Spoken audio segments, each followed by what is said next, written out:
બારી સમાજનું પ્રતિનિધિત્વ થાય એવું અમારે કરવું છે. આ તમારી સફળતાની ચરમસીમા છે. કોઈ પણ ક્ષેત્ર સાથે આભેળછેટ નહીં રાખવાની. અહીં રાજકીય માણસો છે એની પણ આપણને ખૂબ જરૂર છે. એ પણ ખૂબ મહેનત કરી ચૂક્યા છે, હજી પણ મહેનત કરશે.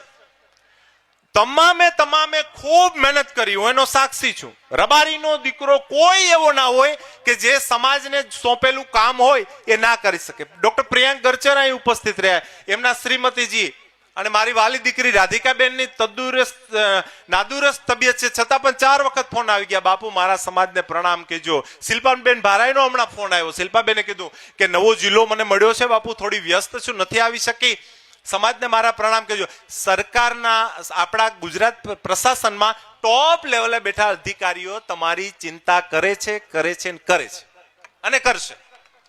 ભુવાતાઓ તમારી ચિંતા કરે છે અને હજી કરશે.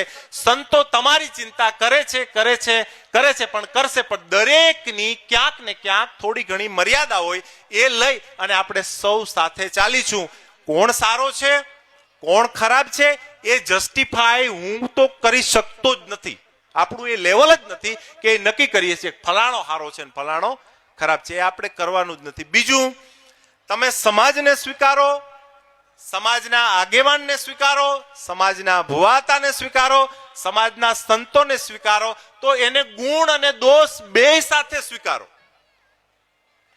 માણસમાં ખૂબીઓ 1000 હોય છે તો 2 ખામીઓ પણ હોય. આ દુનિયાના તમામ માણસ માના પેટે જન્મેલા માનવી છે. એટલે સમાજને પણ ગુણ દોષ સાથે સ્વીકારો અને સમાજના અગ્રણીઓને પણ ગુણ દોષ સાથે સ્વીકારો. સ્નેહ મિલન 18 વર્ષ પહેલા આ જ ગ્રુપ દ્વારા, નામ કંઈક અલગ હતું. બીજું એક સમૂહ લગ્ન સમિતિના મેમ્બર્સમાં ઉપસ્થિત છે, એને પણ તાળીઓના ગડગડાટથી વધાવી લ્યો, એને પણ ખૂબ સહકાર આપજો. અને આ વડીલો અને આગેવાનોને મારી પ્રાર્થના છે કે તમારા ગામની દીકરીઓ નોંધાવજો. એમાં પૈસા તો સમાજ ખૂબ આપે, એમને પણ અભિનંદન. બીજું, અહીં કિશોર મકવાણો બેઠો છે, દર વર્ષે પાસ્તરડી ભાઈ બીજ ઉપર સન્માન સમારંભ કરે છે અને સ્નેહ મિલન જેવો સરસ કાર્યક્રમ કરે છે, એને અભિનંદન. વર્ષોથી મને યાદ છે, પૂર્વાશ્રમે જ્યારે મહેન્દ્ર જેઠવા હતો, મહેન્દ્ર ગુરગટિયા, ત્યારથી યાદ છે કે શિક્ષણ માટે તનતોડ મહેનત કરે અને ગમે તે જગ્યાએ આંધળી દોટ મૂકે એવા સત્તા પર ઓરડી મળતી ભુવાતાને પણ હું અહીંથી પ્રણામ અને વંદન કરું. આજે આવવાના હતા પણ એની નાદુરસ્ત તબિયત છે એટલે માંડાભાઈ આવ્યા. બધા જ પ્રયાસો કરે છે. જાડારા પણ ગોગનભાઈ ચલાવે છે, મારે વીડીભાઈ પણ ચલાવે છે, આપણે આ બાજુ માંગરોળ બાજુ ચલાવે, મારે વિરુવાતા પણ બધા જ કામ કરે છે. વરજાંગભાઈ પણ સુંદર સંસ્થા ચલાવે, મારે શાંતિભાઈ ખટાણા પણ બધા કામ કરે. કોઈ કામ વગર બેઠો જ નથી, કોઈ કામ વગર નવરો જ નથી. એટલે બધાને તાળીઓથી વધાવી લ્યો. હવે હું મુદ્દાની વાત ઉપર આવું છું. આમ તો માઇક લેવું ને એ કળા છે અને માઇક મૂકવું એ કળા છે. વક્તાઓ છે માઇક ઘડીકમાં મૂકે નહીં, એટલે આ બધા વિચારતા છે કે આના હાથમાં વાંદરાના હાથમાં આરી આવી ગયો, હવે આપણું શું થાય. પણ કોઈ ચિંતા કરવાની જરૂર નથી. થોડી વારમાં મારી વાત પૂરી કરીશ, મુદ્દાની વાત કરવાનો છું. હવે શિક્ષણની શરૂઆત તો થઈ ગઈ છે. હવે 75 લાખ રૂપિયા આ છોકરાઓના ખિસ્સામાં પડેલા છે. ઇટ મીન્સ આ લોકો કોઈ પણ ભોગે શૈક્ષણિક સંકુલ તો બનાવવાના જ છે. આ તો પાકી વાત થઈ ગઈ. હવે જમીન સંપાદન એક વખત ગોગનભાઈએ કંઈક કરેલી હતી, થયેલી હતી ઓન પેપર, 1 કરોડ અને કેટલી જમીન હતી? 3000 સ્ક્વેર ફીટ, 3000 વાર. ગોગને એ 3000 વાર જમીન અવાંટિત કરેલી સમાજને, 1 કરોડ અને 17 લાખ રૂપિયા, 60 લાખ રૂપિયામાં. પણ એ સમયે 1 કરોડ ને 60 લાખ ભરી નથી શક્યા, એટલે એ જમીન હવે આપણી પાસે નથી. એ જમીન પાછી નથી, વાંધો નહીં, હવે આપીશું, હવે લઈશું. એટલે જમીન પણ ક્યાંકથી ક્યાંક શ્રી સરકારને પ્રાર્થના કરીએ, અધિકારીઓને પ્રાર્થના કરીએ, જમીન પણ ક્યાંકથી ક્યાંક મળી જાય. અને સમાજના 61 લોકોએ 1,11,000 રૂપિયા, બરાબર ને શાંતિલાલભાઈ, આપી દીધા છે. જે બાકીના છે એ આપવાના છે, એ પાકું આપે જ ને. શિક્ષણ માટે કોણ ના આપે? આ બધા બેઠા છે એમાંથી હા કે ના કહેજો. 1,10,11,000 ની વાત નથી કરતો, ફૂલ નહીં તો ફૂલની પાકડી. તમે બધા શિક્ષણ માટે કંઈક કરવા તૈયાર છો કે નહીં? આમ નબળો આકારો ના હાલે ના. આમ આ બોલ્યા, પાછળ બેઠા છે, તમારા પાસપોર્ટ ઉપર પાકિસ્તાનનો સિક્કો છે, તમારે આ બોલવાની. તમે શિક્ષણ પાછળ યોગદાન આપવા માંગો છો કે કેમ? Very nice. જેઠાલાલ, એનો મતલબ એવો કે બધા જ તારી સાથે છે. હવે પૈસા ભેગા કઈ રીતે કરવા? બીજી વસ્તુ એ છે કે આ બહુ નિષ્ઠાવાન છે, આ લોકોનો વહીવટ બહુ પારદર્શક છે, કોઈ આંગળી ના ચીંધી શકે એવાનો વહીવટ છે, તો જ એને એક આકલે 61 જણા 1,11,000 આપી દીધા ને. અત્યારે તમારા છોકરાને 10 રૂપિયા તમે નથી આપતા કે તને લેવા મોકલું છું શાક 5 રૂપિયા રીંગણા લઈને 5 રૂપિયા બીડીયું પી જાય, માવો ખાઈ જાય. એ સમયે 1,11,000 રૂપિયા આ લોકોને હસતા હસતા સમાજે આપી દીધા. એનો મતલબ એ કે આ લોકો ઓથેન્ટિક છે, વિશ્વાસ પાત્ર છે, આની પર વિશ્વાસ મૂકી શકાય એવા છે. ઘરમાં 4 દીકરા હોય ને એમાંથી એકાદો બે હોય કે એના ઉપર વિશ્વાસ મૂકી દે. બીજાને એમ કે આના ઉપર ભરોસો ન કરે, આ કાઢોળ છે, કાઢોળ. એટલે આ કાઢોળ નથી, વિશ્વાસ પાત્ર છે કે એના ઉપર સમાજે વિશ્વાસ મૂક્યો. એટલે તમારાથી જે થાય, સોરઠિયા રબારી સમાજ 5 જિલ્લામાં, નિલેશભાઈ બરાબર ને, વિસ્તૃત પથરાયેલો છે.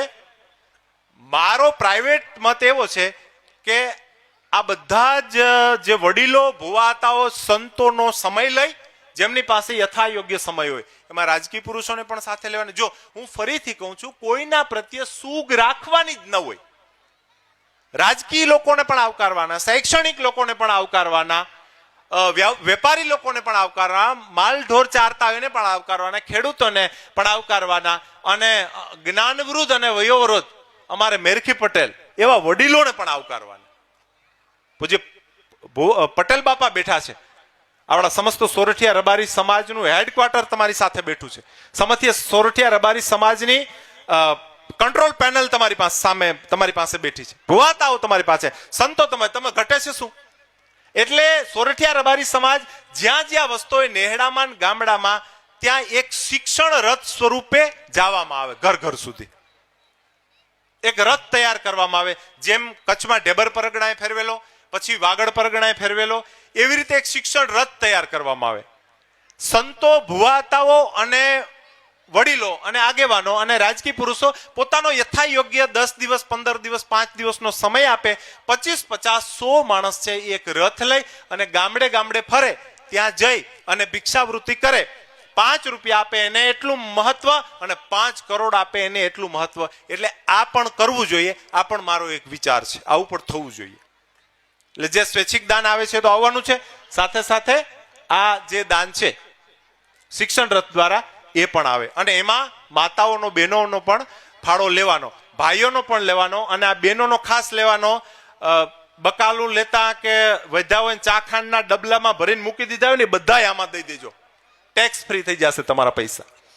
એટલે બધાનો ફાળો લઈ સંતો પાસેથી અને ભુવાતાઓ પાસેથી આશીર્વાદ લેવાના. આપે તો લેવાના પૈસા, બાકી એની પાસે આશીર્વાદથી મોટું બીજું કોઈ પરિબળ નથી. એટલે એક શિક્ષણ રથ કાઢવામાં આવે અને એક વિશાળ શૈક્ષણિક સંકુલ બનાવવામાં આવે.